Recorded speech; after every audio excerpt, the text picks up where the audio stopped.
오늘 우리가 읽은 말씀을 가지고 유다의 인사와 축원이라는 제목을 합니다. 오늘 특별히 우리가 교단적으로 이단 경계주의를 지키고 있습니다. 교회는 진리의 경단입니다. 그런데 진리가 없으면 교회는 무너질 수밖에 없습니다. 그래서 사단 마귀는 날마다 교회에 자꾸 거짓의 씨앗을 뿌리는 것을 볼 수 있습니다. 그래야 무너집니다. 초대교회 때도 그랬지만 지금도 여전히 그렇습니다. 특별히 현대는 진리를 부인하거나 진리에 대해서 무관심한 것이 특징입니다. 그게 반노래주냐? 그게 뭐가 중요하냐? 별로 관심이 없어요. 이럴 때 오늘 읽은 유다서 말씀은 우리를 진리의 바른 터 위에 굳게 세우기를 원하고 있는 것을 볼 수가 있습니다. 이단에 대한 경각심을 갖도록 한 것이죠. 사실 이단들은요, 우리의 본성을 따라서 쉽게 믿어요. 편하게 믿어요. 가볍게 믿어요. 이 세 가지 단어만 여러분 기억하시면 이단의 정체에 대해서 쉽게 알 수가 있어요. 그러나 진짜 진리는 우리에게 뭐라고 말하고 있냐면요, 우리가 단번에 받은 믿음의 도를 위하여 한번 따라합시다. 힘써 싸우라. 진리는 대충 진리의 삶을 살아낼 수 있는 것이 아닙니다. 힘써 싸우지 않으면 우리가 거짓에 떠밀려 내려갈 수밖에 없는 거죠. 오늘 우리가 이 유다서에 대한 서론적인 이야기를 좀 생각하려고 하는데, 먼저 우리가 첫 번째로 유다의 저작에 대해서 우리가 생각해 보십시오. 우리가 무슨 편지를 받거나 글을 읽거나 그 다음에 무슨 책을 읽든지 간에 말입니다. 저자가 누구인지, 저는 항상 저자가 누구인지 살펴요. 이름을 인터넷에 검색을 해요. 그래서 이 사람의 저서가 더 많이 있는지 없는지, 이 사람이 어떤 성향의 사람인지 항상 살펴요. 어떤 사람은 책을 읽어놓고도 저자가 누군지도 모르고, 그죠? 그 다음에 중요한 것은 무엇 때문에 이 책을 썼는지, 목적하는 바가 무엇인지 그걸 살펴요. 그런가 하면 또 있습니다. 이 책의 특징이 무엇인지, 이 편지의 특징이 무엇인지, 이 문장의 구조의 특징이 무엇인지, 아, 이 사람은 이렇게 글을 쓰는구나. 제가 좋아하는 정민 교수는 문장을 압축해 쓰는데 아주 뛰어난 사람. 한 줄 한마디 속에 많은 의미를 내포하고 글을 쓰는 것을 볼 수 있어요. 아, 이분은 참 깊이 생각하면서 글을 쓰는구나.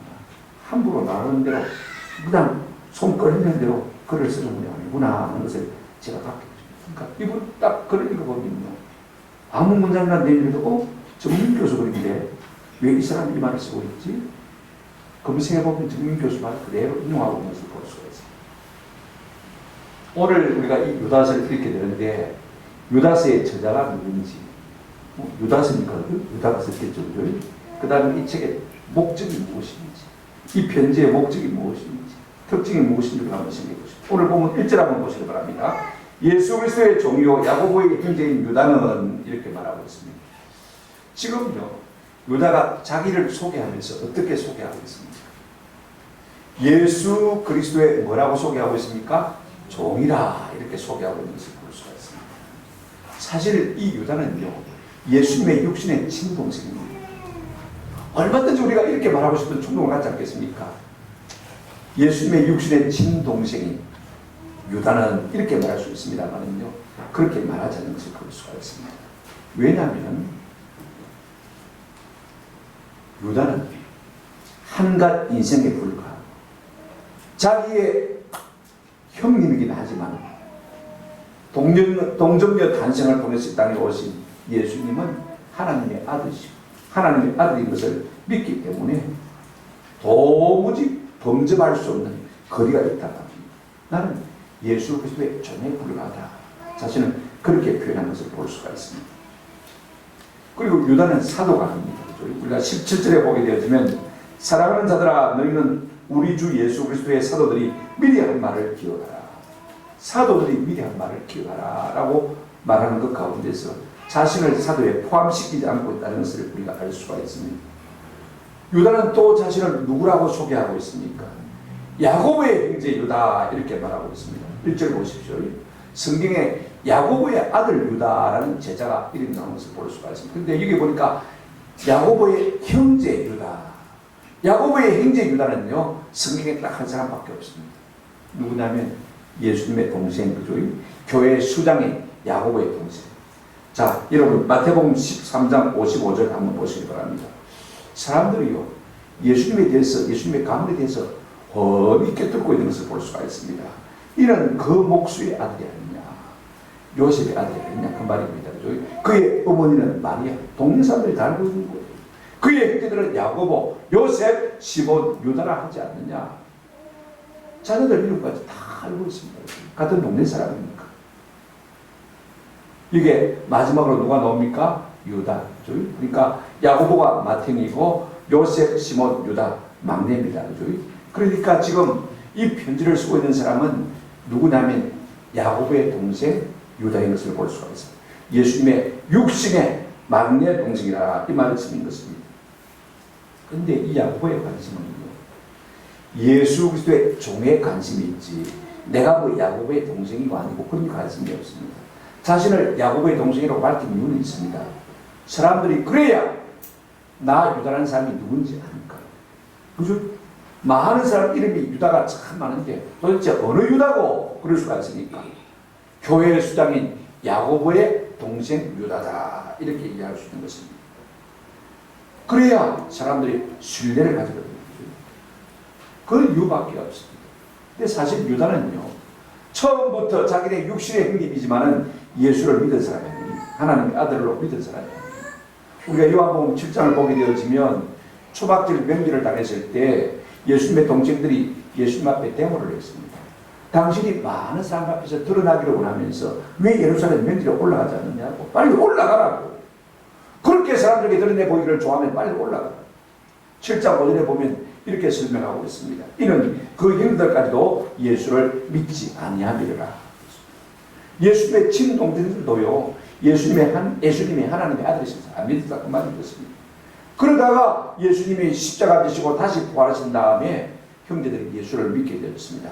여러분 고린도전서 15장 7절에 보게 되지만 부활하신 주님께서 그 위에 야고보에게 보이셨으며 그 위에 모든 사도에게 보이셨다 이렇게 말하고 있는 것을 볼 수가 있습니다. 자기의 친동생, 육신의 동생인 야고보에게 우리 주님이 부활하셔서 그에게 나타내 보였습니다. 야고보에게 내가 그냥 믿습니다. 내가 성경이 연된 메시아 아니죠. 내가 하나님의 아들이다.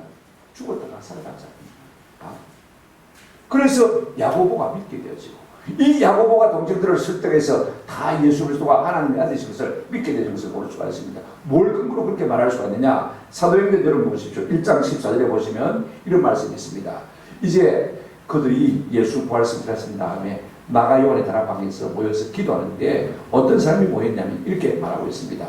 여자들과 예수의 어머니 마리아와 예수의 누구와 더불어 아우들과 더불어 마음을 같이하여 오로지 기도에 힘쓰더라. 그러니까 지금 예수님의 동생들도 예수님이 부활 성취하신 다음에 예수님이야말로 하나님의 아들이신 것을 믿고 그들이 예수님이 약속하신 성령을 받기 위해서 지금 한 곳 마가 요한의 다락방에 모여서 힘써 기도하고 있는 모습을 볼 수가 있습니다. 그렇다면 왜 유다서를 기록했느냐? 3절 4절에 이렇게 보시기 바랍니다. 사랑하는 자들아, 우리가 일반으로 받은 구원에 관하여 내가 너희에게 편지하려는 생각이 간절하던 차에 성도에게 단번에 주신 믿음의 도를 위하여 힘써 싸우라는 편지로 너희를 권하여야 할 필요를 느꼈노니 그렇게 말하고 있습니다. 사실 유다는요, 자기가 은혜로 구원받았습니다. 은혜로 받는 이 구원에 대해서 사람들에게 좀 말해주고 싶었습니다. 그런데 천천히 편지를 쓰려고 언젠가는 이 편지를 쓰려고 생각하고 있었는데 교회 상황이 갑자기 달라졌습니다. 왜냐하면 이 놀라운 은혜의 진리를 무너뜨리는 이단들이 교회에 나오기 시작한 것을 볼 수가 있어요. 그러니까 큰일 났구나. 그래서 3절 끝에 보시면 단번에 주신 믿음의 도를 위하여 힘써 싸우라는 편지로 너희를 운하여야 할 필요성을 느꼈어. 갑자기 편을 들어서 이 짧은 편지를 쓰고 있다고 말하는 것을 볼 수가 있습니다. 그 이유가 뭐냐? 여러분 4절 한번 보시기 바랍니다. 4절에 이렇게 말하고 있습니다. 이는 가만히 들어온 사람 몇이 있습니다. 여러분 교회에 왜 가만히 들어옵니까? 몰래 들어옵니까? 슬며시 들어옵니까? 뭔가 그렇게 있는 게 있다는 겁니다. 뭔가 잘못이 있는 사람이라고 말씀인 것입니다. 이런 사도 바울도요, 갈라디아서 2장 4절에 보면 이미 이런 가만히 들어온 거짓 행자들 때문이라. 베드로 사도도 베드로서 2장 1절에 보면 그들이 멸망하게 할 이단을 가만히 끌어들여서 사람들이 모르게 해버립니다. 이단들이 슬그머니 들어왔다 그 말씀인 것입니다. 그들은 어떤 사람이냐? 4절 보십시오. 그들은 예측부터 이렇게 말하고 있습니다. 4절에 보시면 이 판결을 받기로 미리 기록된 자니 경건하지 아니하여 우리 하나님의 은혜를 도리어 방탕한 것으로 바꾸고 홀로 하나이신 우리 주 예수 그리스도를 부인하는 자니라 그랬습니다. 여러분 교회에 가만히 들어온 이단들은 무법주의자. 이게 법이라는 것은 율법을 말하는 것이죠. 율법 안 지켜도 괜찮다. 네 마음대로 생각나는 대로 살아도 괜찮다. 여러분 율법 가운데서 의식 제사법은 우리가 안 지켜도 됩니다. 그렇죠? 뭐 6월절 제사를 어떻게 드릴 것이냐, 오순절 제사 절기 같은 거 어떻게 드릴 것이냐, 그 다음에 번제, 하목제, 속제제, 소제 이런 것을 어떻게 드릴 것이냐, 이런 것을 우리가 안 지켜도 됩니다만은요, 십계명 같은 시민법, 사회법 같은 것을 우리가 다 지켜야 되거든요. 십계명 우리가 지금도 지키고 있지 않습니까? 그래서 어떤 목사님은 말하기를 율법은 돌에 새긴 법이고 하나님의 법이고 복음은 한번 따라합시다. 마음에 새긴 율법이다. 복음은 마음에 새긴 율법이다. 상당히 의미 있는 말 같아요. 이들은요 경건은 부인하는 사람들입니다. 예수 그리스도가 유일한 구원자 되심을 믿지 않는 사람들입니다. 교회의 권위와 질서를 자꾸 파괴하는 사람들인 것을 우리가 볼 수가 있습니다. 정리하면 그렇습니다. 지금 유다는 교회에 어떤 편지를 쓰고 싶었냐면 은혜로 말미암아 받는 구원의 도에 대해서 쓰고 싶었습니다. 그런데 이 은혜로 받는 구원의 도를 무너뜨리려고 하는 거짓 이단들이 교회에 생긴 것입니다. 그래서 안 되겠다 싶어서 급하게 이 단번에 받은 이 믿음의 도에 대해서 우리가 바른 진리를 사수하기 위해서 힘써 싸워야 되겠다. 이걸 권하기 위해서 이 편지를 쓰고 있다라고 말하고 있는 것을 볼 수가 있습니다. 우리 한국 교회는 상당히 이단이 많은 편입니다. 그죠? 신천지 같은 이단들, 그 다음에 원파 같은 이단들, 하나님의 교회, 안상홍 증인 같은 사람들, 그죠? 여호와의 증인 같은 이단들이 상당히 많이 있습니다. 아직도 뭐 통일교 이단이 살아남아 있고요. 아직도 박태선 전도관 이단들이 살아남아 있는 것을 볼 수가 있습니다. 그 외에도 자만한 이단들이 얼마나 많은지 모릅니다. 그러나 여러분 꼭 그런 드러난 이단만 이단이 아닙니다. 교회 목사들 가운데서도요 좌파 목사들이 참 많고요. 꼭 기독교 성경만 주장해야 되냐, 뭐로 가도 서울만 가면 다 되지 않느냐, 종교 혼합주의 목사들도 상당히 많습니다. 그래서 가톨릭, 그 다음에 개신교, 우리 장로교, 그 다음에 뭐 불교 다 합쳐서 뭐 종교가 하나 되면 안 좋나, 이런 주장을 하는 사람들도 상당히 많이 있습니다. 그러나 그럴 수가 없는 것이죠. 어떤 목사님들은 뭐 인기를 좀 끌기 위해서 그런지 모르지만은 교인들이 애써 헌금해서 모은 돈을 갖다가 그 사회에 환원하겠다고 막 공공연히 선포하고 옛 교회당 같은 걸 갖다가 사회에 환원한다고 그런 행사를 떠벌린 것을 볼 수가 있습니다. 왜 하나님의 것을 갖다가 사회에 줍니까? 그죠? 뭐 이웃 사랑한다고 주는 것이니까. 얼마든지 젊은 사람들은요, 와, 좋네 그럴 수가 있습니다만은요, 누구 겁니까? 하나님이 결제했습니까? 한번 생각해 보십시오. 하나님의 것을 왜 내 마음대로 하는 것입니까? 차라리 그 돈 있으면 시골에 무너져가는 교회 새로 세워주고, 그죠? 선교사님들 선교직 교회 세워주고, 그게 맞죠. 사회를 위한다고 그러면요, 사람들이 껍방하니까 사람들의 인기를 얻기 위해서 그렇게 하는 것을 우리가 볼 수가 있습니다. 그 별로 합당한 것 같아요. 여러분, 사회란 것은요 상당히 애매한 단어입니다. 내가 원하는 사회, 그 사회가 민주주의 사회일 수도 있고, 내가 원하는 사회, 그게 사회주의 사회, 공산주의 사회일 수도 있습니다. 내가 원하는 사회, 하나님이 기뻐하시는 사회일 수도 있지만은요, 하나님이 기뻐하지 않는 사회일 수도 있습니다. 어떤 신학교 교수들은 관상기로 성경에 없는 그런 걸 끄집어내가지고 막 별로 좀 성경에 없는 용어 쓰는 거 별로 이러면 조심하세요. 어떤 신학교 교수가 공공신학 세미나, 무슨 공공신학이 있습니까? 사회란 말을 갖다가 바꾼 것이죠. 공공으로 바꾼 것을 볼 수가 있습니다. 물론 세상을 위한다고 그러면요, 세상 사람들 극복 좋아합니다. 자기를 위한다고 하니까 그래야 되고, 그것이 굉장히 위험한 것입니다. 기간을 불러왔습니다. 이런 이단들에 대해서 경계하고 그 다음에 경각심을 이렇게 세우고 그들과 싸우라고 우리를 격려하기 위해서 이 말씀을 기록한다라고 말하고 있는 것을 볼 수가 있습니다. 그러면 유다서의 특징이 뭐냐면요, 유다서를 보게 되면 25절 짧은 구절로 되어 있는데 17번이나 삼중주로 쓰고 있습니다. 쉽게 말하면 이런 말입니다. 오늘 1절 한번 보십시오. 교회 성도를 갖다가 뭐라고 말하고 있냐면요, 그냥 성도 이렇게 한마디로 끝냈는데 부르심을 받고 사랑하심을 받고 지키심을 받은 이 세 가지 용어를 써가지고 세 번이나 중복하고 있는 것을 볼 수가 있습니다. 그런가 하면 그냥 뭐 은혜가 있을지어다 평강이 있을지어다 이랬는데 긍휼과 평강과 사랑이 더욱 많을지어다. 사전에도 보시면 경건치 않은 자를 세 가지로 말하는 것을 볼 수가 있습니다. 5절부터 7절에 하나님의 심판받은 세 종류의 불의의 사람을 말하고 있습니다. 8절에도 보면요, 이단들은 육체를 더럽히며 권위를 없인 여기며 영광을 비방하는 자라고 이렇게 삼종조로 계속 설명하는 것을 볼 수가 있습니다. 저는요, 설교를 세대지로 하기를 참 좋아합니다. 그런데 제가 한 2주 전에 이 유다서를 갖다가 보름 동안 강의를 했거든요. 제가 읽으면서 깜짝 놀랐어요.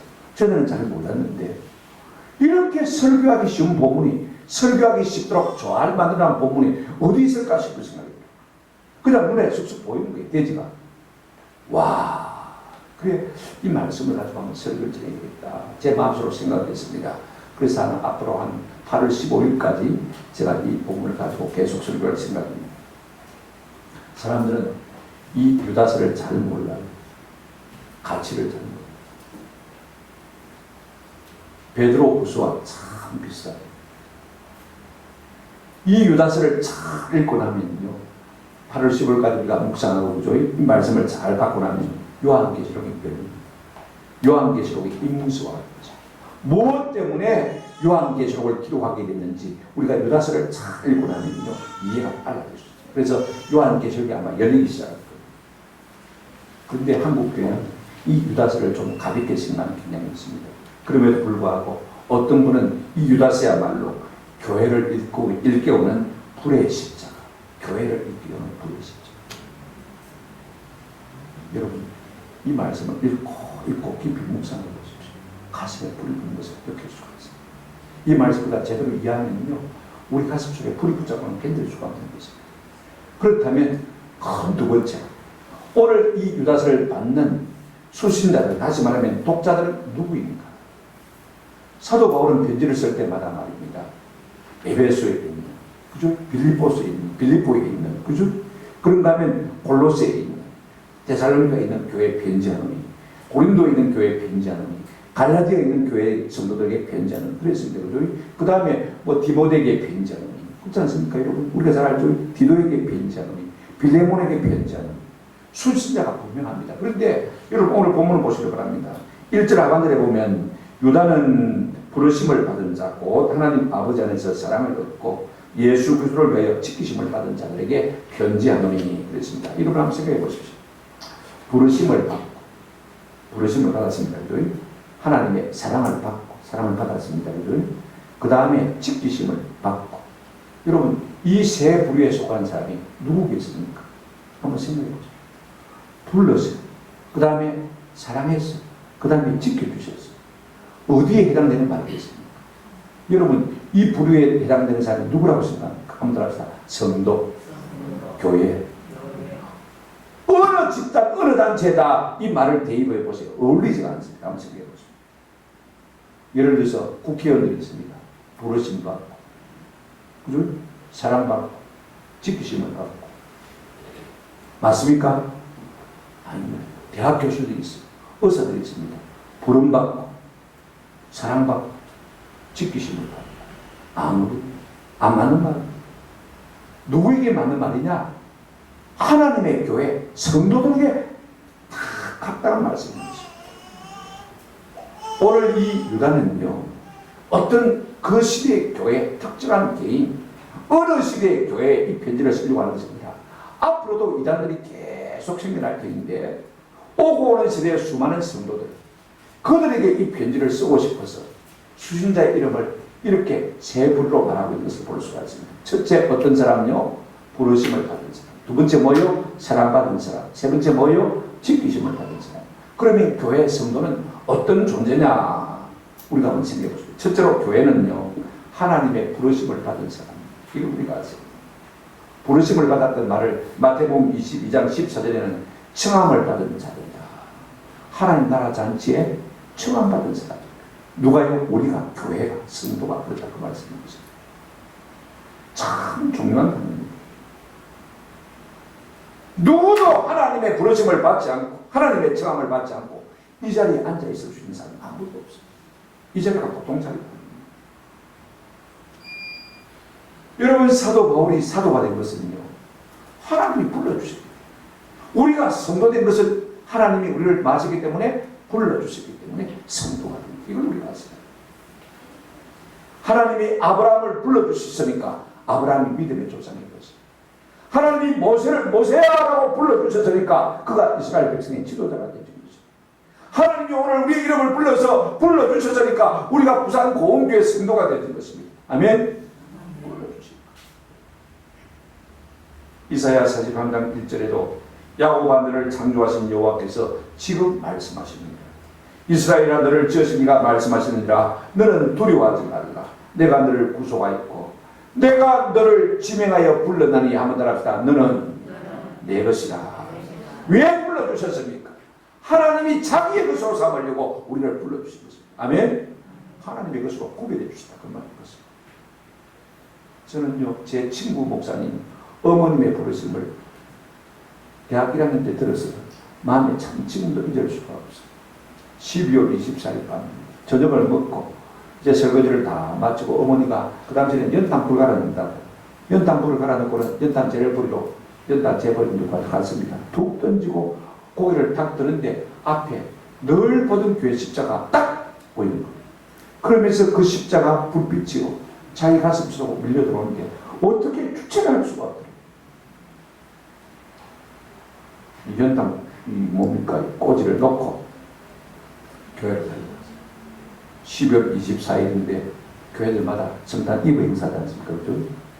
그래 가서 예수님을 믿게 된 거예요. 그 이후로 예수를 믿어서 그분의 아들이 목사 되고 딸이 사모가 됐어요. 대단한 거였습니다. 우리 집사람 모교회가 제3명도교회인데 제가 어떤 글에 보니까 제3명도교회 정지영 집사님이라고 계셨습니다. 이분이 술고래 밤새도록 술을 마시죠. 그래서 그 당시에는 통행 근처에 있었기 때문에 4시에 사인에 불고 집에 갈 수가 있어요. 그래 4시에 집에 갔어요. 씻고 누우면 4시 반입니다. 그때 새벽기도 종소리가 땡그랑 늘 그 시간에 집에 들어왔으니까 새벽기도 소리를 늘 들었어요. 그런데 그날 새벽은요 땡그랑 하는데 그 종소리가 땡그랑 돌리지 않고 정지영 지옥가 정지영 지옥가 정지영 지옥가 잠을 이룰 수가 없는 거예요. 견딜 수가 없는 거예요. 그래 벌써 제 새벽에 쫓아갔어요. 그 길로 예수를 믿고 구원을 받고 집사로 살다가 돌아가셨거든요. 창원의 어느 교회에 여자 친구 2분이 말입니다. 시장 바울을 들고 예배에 참석했습니다. 예배 참석에서는 설교를 조금 듣더니 말입니다. 그냥 눈에서 눈물이 걸쭉하게 마구 울기 시작합니다. 목사님이 너무 기분이 좋습니다. 저분들이 우리 교인이 아닌데 남의 교인인데 와서 은혜를 만나 싶은 생각이니까 참 좋았어요. 그래서 예배를 마치고 오늘도 인사를 나눴습니다. 어느 교회에서 오셨습니까? 아니요. 우리가 친구 때 약속을 하고 시장까지 가다가 이 교회 앞을 지나가는데 도무지 그냥 갈 수가 없더라고요. 한 번도 교회를 가본 적이 없는데 자꾸 발걸음을 교회 안으로 들려놓게 되더라고요. 누가 약속한 것도 아닌데 가자고 말한 것도 아닌데 자기들도 모르게 발이 걸려서 예배당을 갔어요. 처음에는 어색하고 서먹서먹했는데 목사님의 말씀을 듣다 보니까 꼭 목사님의 말씀이 내 말씀 같더라는 거. 자기도 모르게 눈물이 나고 은혜가 되었어요. 그죠? 그래 울게 되었노라. 여러분 하나님의 부르심은 참 신기합니다. 예수가 우리를 부르는 소리 금성 부드러워 문 앞에 나와서 사면을 보며 우리를 기다리네. 오라 오라 방황치 말고 오라 죄 있는 자들아 이리 오라 주 예수 앞에 오라. 하나님은 지금도 우리를 오라고 부르시는 줄로 믿습니다. 왜 우리를 부르시는 것입니까? 성도 되게 하십니다. 왜 우리를 부르시는 것입니까? 구별하시고 자기 백성으로 삼으시고 사명으로 불러주시는 것입니다. 가서 단결까지 내 복음 좀 전해라. 내 계신 자들을 좀 불러다오. 사명 맡기기 위해서 우리를 부르시는 것입니다. 그런가 하면 우리에게 천국의 복을 주시려고 영생의 복을 주시려고 하나님께서 우리를 불러주시는 줄로 믿습니다. 저는 오늘도 우리 하나님께서 우리를 부르셔서 이 자리에 나온 줄로 믿습니다. 그런가 하면 성도는 둘째로 어떤 사람입니까? 오늘 본문에 보시면요 이렇게 말하고 있습니다. 아버지 안에서 한번 들어갑시다. 사랑을 얻고 내가 하나님을 사랑하는 것은 아닙니다. 하나님 우리를 사랑하는 것입니다. 사랑을 받은 것이죠. 수동적입니다. 현재 분사로 되어 있는데 무슨 말이냐면 우리 하나님이 과거에도 우리를 사랑하셨고 지금도 우리를 사랑하시고 앞으로도 뭐 하신다고요? 우리를 사랑하실 것이다. 이것이 성도인 것입니다. 아멘. 하나님 우리를 사랑하시는 거예요. 그 사랑이 우리 가운데 어떻게 됐냐? 로마서 5장 5절에 보니까 하나님의 사랑이 우리 가운데 부어옵니다. 제 친구 김철수 목사님은요 옛날에 연산동에 교회가 있을 때 그 교회당 앞을 자기 차를 몰고 운전하고 있었습니다. 하나님의 사랑이 너무 밀물처럼 밀려와서 눈물이 쏟아지는데 운전을 해갈 수가 없다면서 폭우가 쏟아지는 것보다도 더 눈물이 쏟아지니까 그래서 우리 교회 앞에다가 저 큰 길가에 차를 대놓고 1시간 동안 울면서 그 하나님의 사랑이 너무 큰 게 있어서 울다가 갔다는 이야기를 제가 들은 적이 있습니다. 우리 아들도 호주에서 있을 때 목요 찬양 집회 가는데 전천한 일승합니다. 하나님의 사랑이 막 밀물처럼 밀려오는데 자기도 모르게 눈물이 나서 주체할 수가 없다. 얼마나 많이 울었는지 부끄러워요. 오늘 우리 모두가 하나님의 이 사랑받고 성도가 된 줄로 믿습니다. 하나님의 사랑이 우리 가운데 부음받았다 그랬습니다. 저도 한 20년 이 찬송 참 많이 부르고 좋아졌어요. 부르고 나면 눈물이 나고 많이 울고 많이 기뻤어요. 주 사랑 안에 살리 두려움 없으며 그 사랑 변함없어 늘 마음 변하다 저 폭풍 몰아쳐서 내 마음 떨려도 주 나의 곁에 계셔 겁낼 것 없어라. 눈물로 막창 좀 불렀어요. 그러고 나면 주님의 사랑이 다시금 내 심령 속에 가득 채운 것을 느낄 수가 있습니다. 여러분 이것이 성도인 것입니다. 하나님의 사랑받지 않고는 우리가 성도가 될 수가 없어요. 셋째로 어떤 사람이 성도냐? 한번 들어봅시다. 예수님의 지키심을 받은 사람들. 오늘 본문에 보니까 예수 그리스도를 위하여 지키심을 받은 자들에게 편지하는 수록입니다. 내가 나를 지킨 게 아닙니다. 지켜진 것입니다. 우리 주님께서 우리를 지켜주신 것입니다. 과거에도 지켜주셨고 지금도 지켜주셨고 천국 가는 그날까지 우리를 지켜주실 줄로 믿습니다. 지키심을 받는 사람이 있습니다. 너 근심 걱정 말아라 주 너를 지키리 주 날개 밑에 거하라 주 너를 지키리 주 너를 지키리 아무 때나 어디서나 주 너를 지키리 널 지켜 주시리. 데살로니가전서 5장 23절입니다. 평강의 하나님이 친히 너희를 온전히 거룩하게 하시고 또 너희의 온 영과 혼과 몸이 우리 주 예수 그리스도께서 강림하실 때까지 흠없게 보존되기를 원하노라. 지키시기를 원하노라. 누가요? 예수님이 지켜주신다. 그 말씀입니다. 내가 내 힘으로 천국 가는 것이 아닙니다. 우리 주 예수님께서 영과 육과 혼을 지켜주심으로 말미암아 우리가 천국 가는 주님의 백성 되는 줄로 믿습니다. 우리 하나님은 우리를 지키시는 분입니다. 제가 어릴 때 우리 아버지가 북글로 써가지고 그걸 액자에 이어서 딱 문 앞에 써둔 성경 구절이 시편 121편입니다. 5절 여호와는 너를 지키시는 이시라. 여호와께서 내 오른쪽에서 내 그늘이 되시나니 낮의 해가 너를 상하게 하지 아니하며 밤의 달도 너를 해하지 아니하도다. 할렐루야. 낮이나 밤이나 우리를 어떤 것도 상하지 못하도록 우리를 지키시는 분이 누구시냐? 하나님이신 것입니다. 대산을 넘어 험곡에 가도 빛 가운데로 걸어가면 주께서 항상 지키시기로 약속한 말씀 변치 않니.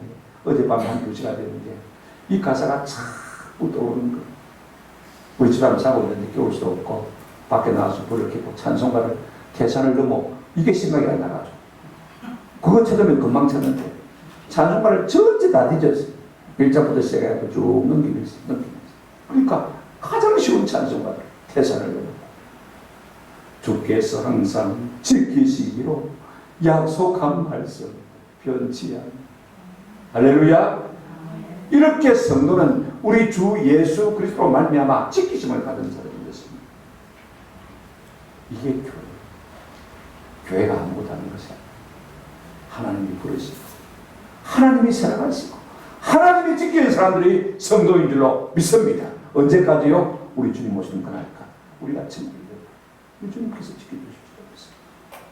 이 같은 은혜가 우리 가운데 있기를 주님의 이름으로 축원합니다. 우리가 누구인지를 알면 함부로 요동하지 않을 수가 있습니다. 아멘. 우리가 누구인지를 알면요 함부로 굴지 않을 수 있는 은혜가 있습니다. 이걸 모르기 때문에요 우리가 낙심하고 실망하고 비참해하고 죄 가운데 거하게 되죠. 우리가 하나님의 부르심을 받고 사랑받은 자예요. 예수님을 지켜주는 자예요. 지켜주신 분인 줄 알면요 참 놀라운 은혜가 있는 것입니다. 세 번째, 우리가 유다의 축원 인사에 대해서 한번 생각해 보십시오. 한번 답시다. 교회는 서로 축원하는 공동체입니다. 제가 이제 설교 준비를 하다가 쭉 마지막에 됐습니다만 우리 교회 출신으로 젊은 사람들도 불구하고 책을 써서 책을 낸 사람이 3사람이나 있어요. 우리 박상근 장로님 찬양되는 박용기 준 책 제목이 뭐냐면 20대 취준생들이 바라보는 대한민국의 현실, 취업 준비생들이 바라보는 대한민국의 현실. 젊은 사람들 꼭 봐야 되지. 저도 읽어봤어요. 그러니까 우리 정원진 사모가 소명 리스타트라는 책을 내요. 또 그 앞에 우리 아이 기초공사라는 책을 내서 읽어보았어요. 참 잘 짰었어요. 그런가 하면 우리 정강욱 형제, 우리 은진 사모 동생이죠. 러닝 퍼실리테이션이라는 책을 썼습니다. 회사 초년생 직장인들이 어떻게 하면 회사에서 자라갈 수 있는지 자기가 직장생활을 해봤습니까? 그 노하우를 그대로 전수했어요. 이대로만 따라가도요 직장에서 인정받고 사랑받는 사람을 될 수 있을 거예요. 그런 다음에 최근에 요즘 뭐 온라인 시대 아닙니까? 그죠? 줌으로 영상으로 모든 걸 하니까 온라인 라이프에서 책을 보냈어요. 제가 왜 이야기를 하냐면 이 책을 보내주고 제가 읽었는데 이들을 축원하고 싶은 마음이시 하나님 더 좋은 책을 낼 수 있도록 도와주시고 그리고 앞으로요 이 책이 베스트셀러가 되어서 많은 사람들이 읽게 해주고 많은 사람들이 위로를 줄 수 있도록 도와주십시오. 축원하는 것입니다. 그럴 때 우리가 더 풍성해지는 거예요. 잠언 11장 11절 제가 읽어드리겠습니다. 이렇게 말씀하고 있습니다. 성읍은 정직한 자의 축복으로 인하여 진흥하고 악한 자의 입으로 말미암아 무너지느니라. 성읍이란 말 대신에 교회를 한번 넣어보십시다. 한번 따라합시다. 교회는 정직한 자의 축복으로 인하여 진흥하고 우리가 자꾸 성도를 축복하고 그죠? 그럴 때 교회가 함께 성장하는 놀라운 역사가 일어날 줄로 믿습니다. 네 떡니 묻고 내 떡니 묻고 남이 잘 때다 소리 들으면 시기하고 질투하고 깎아내리려고 하는 것이 아니라 그죠? 어쨌든 남의 좋은 일에 자꾸 뭐하고요? 축원하고 못돼도 하나님 잘 되게 해주십시오 라고 자꾸 기도해주고 이런 분위기 가운데서 교회가 자꾸 자라갈 수 있는 것입니다. 그래서 유다는요 오고 올 수많은 세대의 교회 성도들에게 뭘 축원하느냐 이렇게 말하고 2절 한번 보시길 바랍니다. 긍휼과 평강과 사랑이 너희에게 더욱 많을지어다. 아이고 돈과 주식과 부동산이 더욱 많을지어다. 이래주면 참 좋을 텐데 그죠? 한번 생각해 보십시오. 오늘 우리는 돈과 주식과 부동산이 너희에게 더욱 많을지어다. 시시하게 긍휼과 평강과 사랑이 너희에게 더욱 많을지어다. 그게 뭐예요? 참 저는 이 단어 하나하나가 너무너무 놀라요. 사도 바울은 축원할 때마다 은혜와 평강이 너희에게 있을지어다. 이렇게 말했습니다. 그런데 축복의 내용도 다르고 축복의 방법인 동사도 다 다른 것을 볼 수가 있습니다. 자, 사도 바울은 은혜와 평강이 너희에게 말지어다 있을지어다. 그런데 오늘 유다는 뭐라고 말하고 있습니까? 긍휼과 평강과 사랑이 너희에게 더욱 말지어다 많을지어다. 표현이 상당히 그런 것을 볼 수가 있습니다. 무엇을 축원하고 있습니까? 돈이 많아지기를 축원하고 있습니까? 주식이 많아지기를 축원하고 있습니까? 부동산이 많아지기를 축원하고 있습니다. 성경에서 가장 중요한 것, 긍휼이 많아지기를 축원하고 있습니다. 저는 하나님의 긍휼이 여러분 심령 가운데 더욱 많아지기를 주님의 이름으로 축원합니다. 여러분 긍휼이 무엇입니까? 사도 바울은요 항상 은혜와 평강을 말하는 것을 볼 수가 있습니다. 은혜는 뭐냐? 한번 따라 무조건적인 하나님의 자비. 사도 바울은 사실은 어떤 사람이냐면 교회를 비판하는 사람이거든요. 예수 믿는 사람을 잡아 오게 가지고 스데반 집사를 갖다가 죽이는데 주동하는 역할을 하는 사람. 그러니까 예수님을 반대하던 사람입니다. 핍박자입니다. 자격이 없는 사람인데 우리 하나님께서 은혜를 베푸셔서 그를 사도로 세워주시다 말입니다. 그러니까 무조건적인 은혜. 그렇죠? 그래서 그는 은혜를 참 중요하게 생각합니다. 그런데 유다는요 긍휼을 참 좋아하는 것을 볼 수가 있습니다. 21절에도 긍휼이라는 말이 나오고 22절에도 긍휼이라는 말이 나오고 23절에도 긍휼이라는 말이 나오는 것을 볼 수가 있습니다. 왜 유다는 긍휼을 좋아하느냐?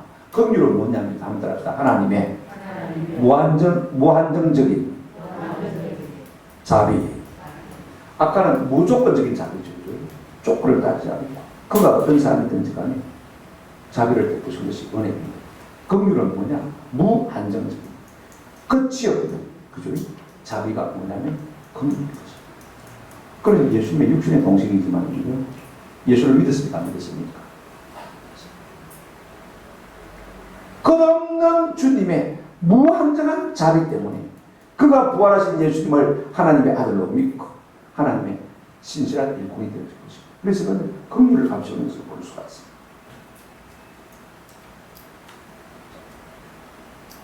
저는 우리 모두가 우리 심령 속에 이러한 하나님의 긍휼이 많아지기를 주의 이름으로 축원합니다. 많이 받으면 많이 받을수록 좋게 하십시오. 또 우리가 다른 사람들을 좀 긍휼히 많이 긍휼히 여기십시오. 저 인간 잘못되지 마시고 아이고 저거 좀 없으면 참 좋겠다 그러지 마시고 우리가 불쌍히 여기십시오. 그 사람 받은 우리가요 좀 많이 불쌍히 여기십시오. 오늘 우리 교회에 하나님의 긍휼이 좀 풍성해지기를 바랍니다. 둘째로 뭘 빌고 있습니까? 긍휼과 평강과 사랑이 너에게 더욱 많을지어다. 평강이 많을지어다 라고 말하고 있습니다. 바울은 항상 은혜와 평강을 짝으로 쓰고 있는 것을 볼 수가 있습니다. 여러분 은혜가 와야 평강이 오는 것입니다. 평강은 다른 말로 화평 혹은 화목. 이 평강은 누구와의 화목이냐면 하나님과의 화목인 것입니다. 여태까지 우리가 하나님의 원수가 되었습니다. 그런데 은혜로 말미암아 우리가 죄 사함받고 구원받고 이제는 하나님과 만자가 되었습니까? 화목한 자가 되었습니다.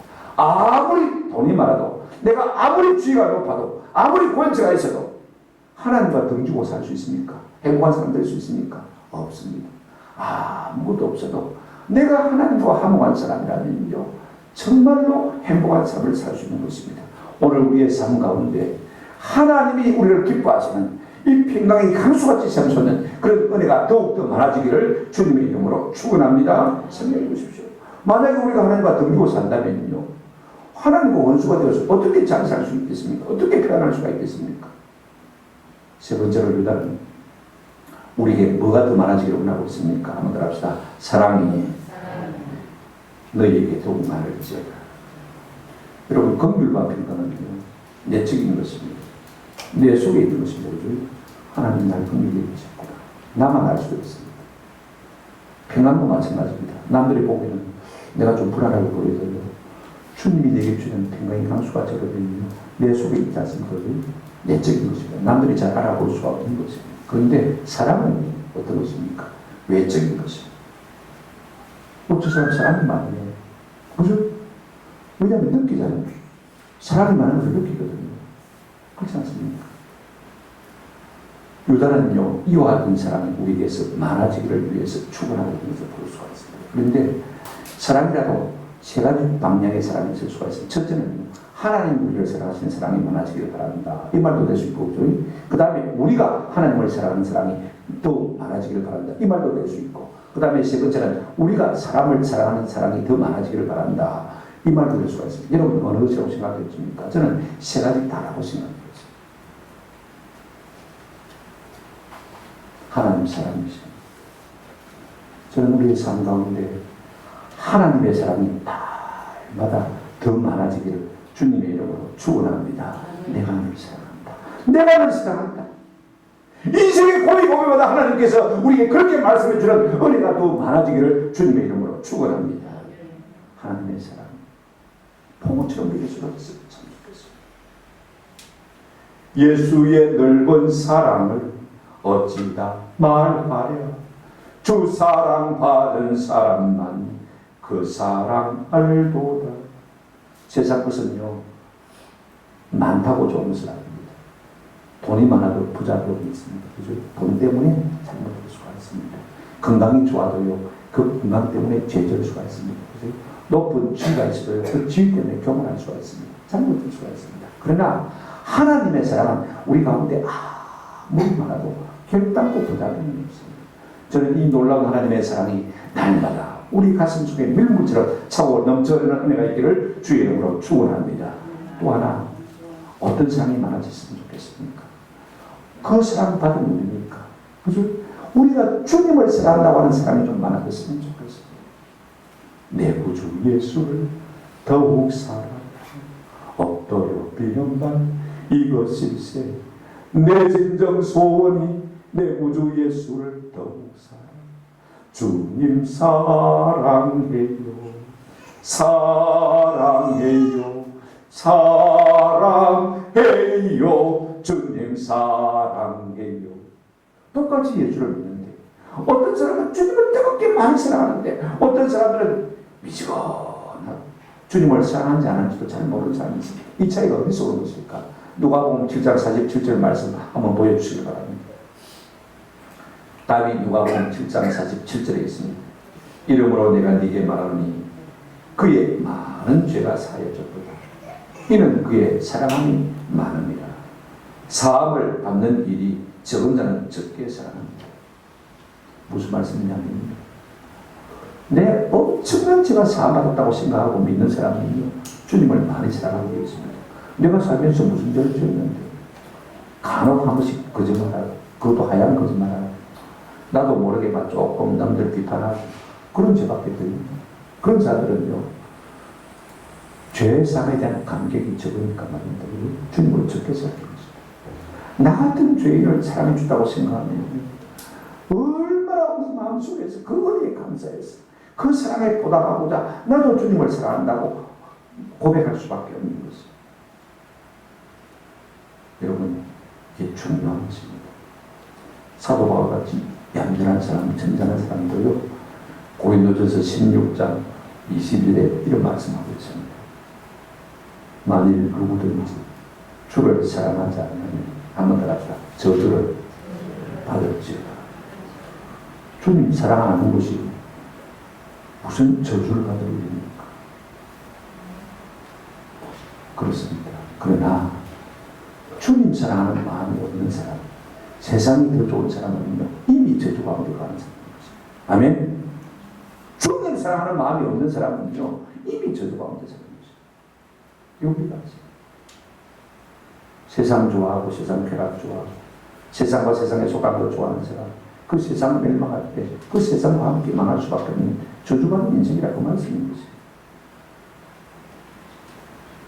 우리가 저주받은 인생으로 살기를 원치 않는다면 우리 주님을 더 많이 사랑하는 은혜가 있기를 주의 이름으로 축원합니다. 그런 다음에 주님을 사랑하는 자에게 어떤 복이 있습니까? 여러분 성경 에베소서 6장 24절에 이런 말씀이 있습니다. 우리 주 예수 그리스도를 변함없이 사랑하는 모든 자에게 하노들 합시다. 은혜가 있을지어다. 우리 주님을 사랑하고 사랑하고 또 사랑하는 하나님이 자꾸 우리에게 무조건적인 자비와 긍휼을 베푸시는 것을 볼 수가 있습니다. 저는 우리 모두가 주님을 사랑하는 이가 있기를 주의 이름으로 축원하고 이 주님을 사랑하는 마음이 연년세세 해를 거듭하면 거듭할수록 내가 나이가 많아지면 많아질수록 세월이 흐르면 흐를수록 우리 가운데 더 풍성해지기를 주의 이름으로 축원합니다. 그렇습니다. 우리가 뭐 세상 사랑하면 뭐 하겠습니까? 한번 생각해 보십시오. 그런가 하면 유다는요, 우리가 서로 형제끼리 사랑하는 마음이 더 많아지기를 축원하고 있는 것을 볼 수가 있습니다. 여러분, 사랑이 있어야 삶이 행복합니다. 사랑이 있어야 진짜 성공입니다. 사랑의 사도라 일컫는 사도 요한일서 4장 7절에 이렇게 말씀하고 있습니다. 사랑하는 자들아, 우리가 서로 사랑하자. 사랑은 누구에게 속한 것이라고요? 하나님께 속한 것입니다. 사랑하는 자마다 하나님으로부터 나서 하나님을 알고 사랑하지 않는 자는 하나님을 알지 못하는 이는 하나님을 사랑하지. 진짜 하나님 아는 사람은요, 사랑할 수밖에 없습니다. 아세요? 아멘? 진짜 하나님 아는 사람 사랑합니다. 진짜 하나님 아는 사람은요, 니 때문에 묻고 내 때문에 묻고 그런 마음 절대로 갖지 않습니다. 공한 조건 하나도 없습니다. 오거니 죽으니 받거니 하면서 점점 그 사람이 우리 가운데서 자라고 커지는 것을 볼 수가 있습니다. 이것이 하나님의 백성의 삶의 원리인 것입니다. 뭐 이걸 갖다가 성경에서 인용하다면요, 이런 말할 수가 없습니다. 우리 예수님도 말씀하셨습니다. 새 계명을 너희에게 주노니 서로 사랑하라. 내가 너희를 사랑한 것 같이 너희도 서로 사랑하라. 너희가 서로 사랑하면 이로써 모든 사람이 한번 합시다. 내 제자인 줄 알리라. 내 제자인 줄 알리라. 무엇으로 우리가 주님의 자녀된 것을 증명해 볼 수가 있겠습니까? 오늘 우리는 말로만 사랑합니다. 그러나 사도 요한은 이렇게 말하고 있습니다. 우리가 말과 회로만 사랑하지 말고 말과 회로만 사랑하지 말고 행함과 진실함으로 하자. 사도 베드로는 만물의 마지막에 가까웠으니 그러므로 너희는 정신을 차리고 근사하여 기도하라.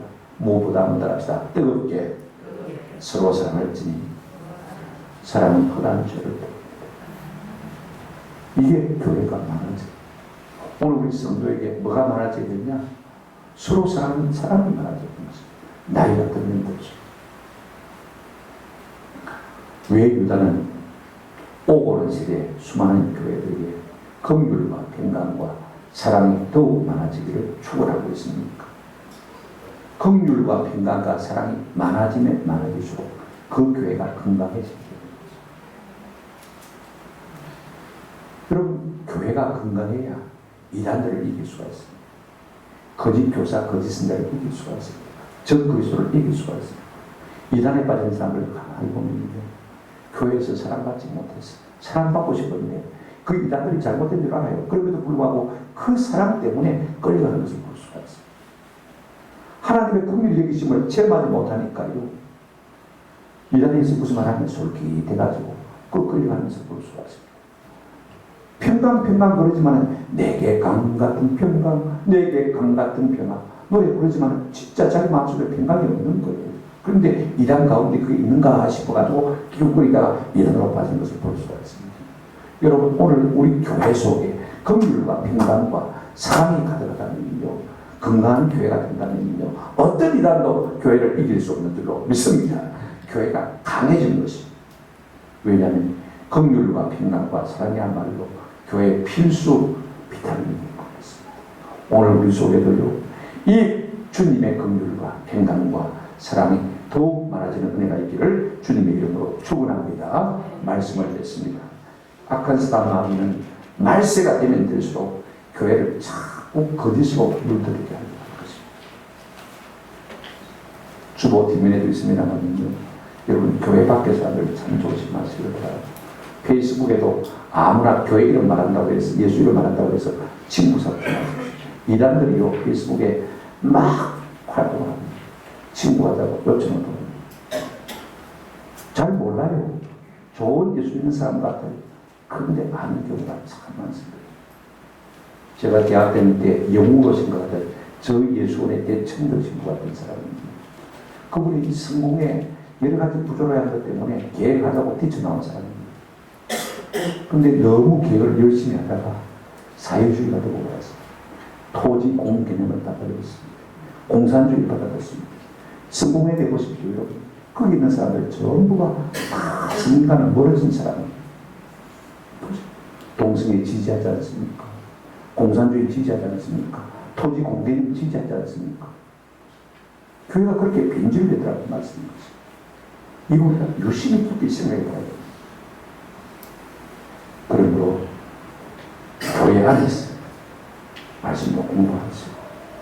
여러분 한 명이라도요, 내가 성경을 공부하고 싶습니다 라고 말하면 우리 교육자 가운데 안 해주겠습니다 라고 말할 사람 아무도 없을 거예요. 우리 모두가 우리에게 단번에 주신 이 믿음을 위하여 힘써 싸우므로 말미암아 세상 끝날까지 승리하는 복을 누리시기를 주님의 이름으로 축원합니다. 아멘.